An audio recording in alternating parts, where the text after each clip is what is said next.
How's it going, everybody? My name is JustJarrod, but you can just call me Jared, and welcome back to another Where's the Loot video. Recently from Gamescom, we were blessed with some new Marvel's Avengers gameplay, and along with it, more info on loot. So I'm here to break down and share everything we currently know about the loot in Marvel's Avengers, and how it all works as the game stands now.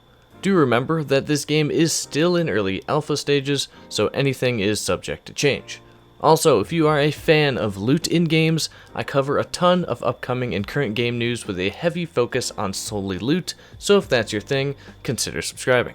Now, let's break down the loot focus of Marvel Avengers, news on rarities and item sets, the cosmetics in the game, and how a lot of people, including myself, are still very confused about how this game will even work. Let's get into it.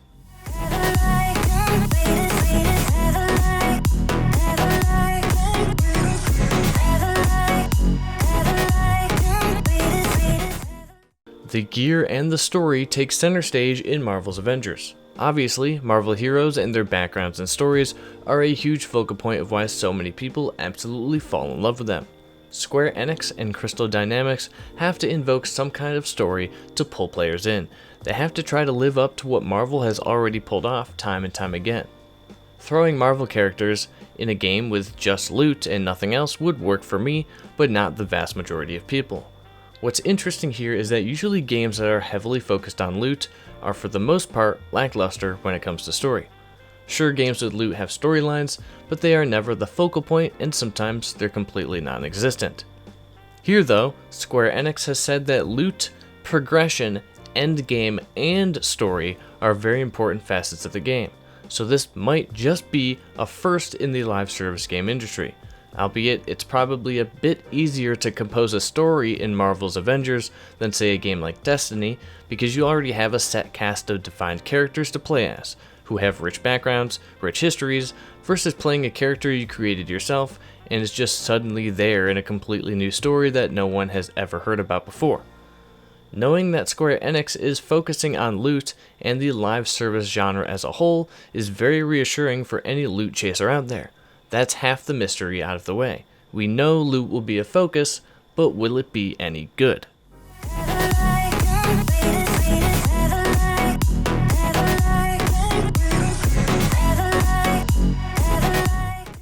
Now into the good stuff. Marvel's Avengers will have tiers for loot, much like any other loot game. The rarities right now are common, uncommon, rare, epic, legendary, and a secret rarity that's even better than legendary. Exotic, anyone? There are also sets you can find. Set pieces are gear from the same brand that work well when equipped together. Usually these grant more bonuses, stats, abilities, etc. We note that the higher the difficulty of a mission, the better the loot that is rewarded. We don't know if loot drops from enemies or if it is simply end of mission rewards. Like you finish a mission and then you're met with an end of mission screen, and there you are then awarded with some gear. Not sure, I can't seem to find any evidence of either being confirmed as of yet. Drops in-game from enemies are always more fulfilling, so let's hope that they go that route. Gear is confirmed to be unique to each character, so character specific, but I do wonder if you'll be able to get gear drops for other characters while using a different one. If I'm playing as Thor, can I still get gear drops for Black Widow?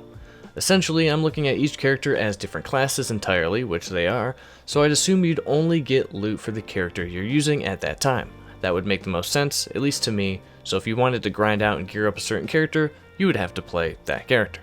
Each piece of gear has perks, and the better the rarity, the better the perks. We don't have any examples of perks or loot at all really. Some gear, the character menu, and customization was shown at Gamescom, but as of the making of this video, no gameplay of those has been released.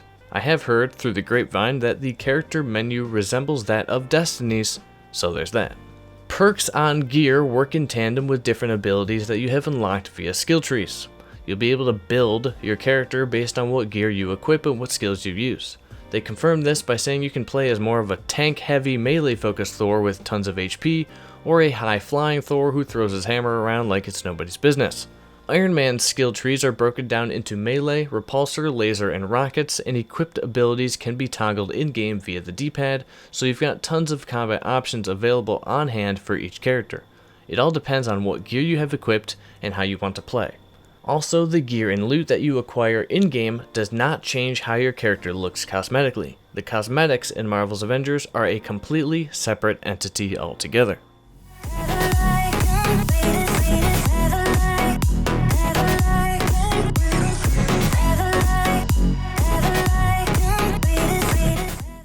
Square Enix is quick to point out that they are scouring the 80 years of Marvel's history to provide us with tons of character cosmetics and skins to unlock and purchase. Skins can be unlocked in-game from completing certain story missions or arcs, doing certain challenges, etc., but you can also purchase cosmetics from the in-game marketplace. I would probably expect more than just skins in the marketplace, as they keep saying cosmetics will be sold in the marketplace, meaning that it's not only skins, but nothing you purchase will affect gameplay at all, so you won't have to worry about people paying for power or any of that junk.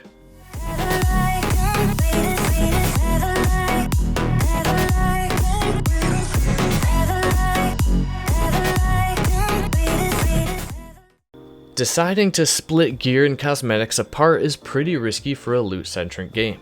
And most of the time when this decision is made, it's not for the better of the game, but for the better of the microtransactions. Anthem separated cosmetics from gear and then tried to sell those cosmetics for unreasonably high prices. Although that game had a slew of its own problems and messes, it's still an anti-consumer practice that's used to make us pay more money just so we can look cool. When loot is tied to cosmetics, when the gear you equip changes how you look, that's character progression, visual character progression. People love that, it's addicting. Finding a new rare piece of armor and equipping it to see how it looks, see how it fits with your other pieces of gear, it's an addiction that ties directly into the gameplay loop of these loot-based games. It's one of the most important facets of the loot chase, Skinner's box theory and all that. You can't tell me that splitting cosmetics from loot is better for the gameplay. It's not like they are saving time because they don't have to design how each individual piece looks, because they are still creating a huge amount of skins for us to pay for. This was probably a developer or publisher decision that was made way back when the game was first being conceived, so they can profit long-term off this game. Personally, I would much rather pay for content, DLCs, and expansions, and have the cosmetics tied to the gear versus the other way around. This gets into a whole different conversation, and I've already rambled enough on this topic. Apologies. Long story short, cosmetics, when separated from gear, kill a lot of the progression loop in loot-based games. It then becomes tough to keep the attention of players. The only upside for Square Enix and Crystal Dynamics is that no matter what, they'll be able to win over players because it's Marvel. Have you ever tried arguing with someone about a Marvel movie being bad? Yeah, you can never win. People are going to love this game no matter what, and Square Enix knows that.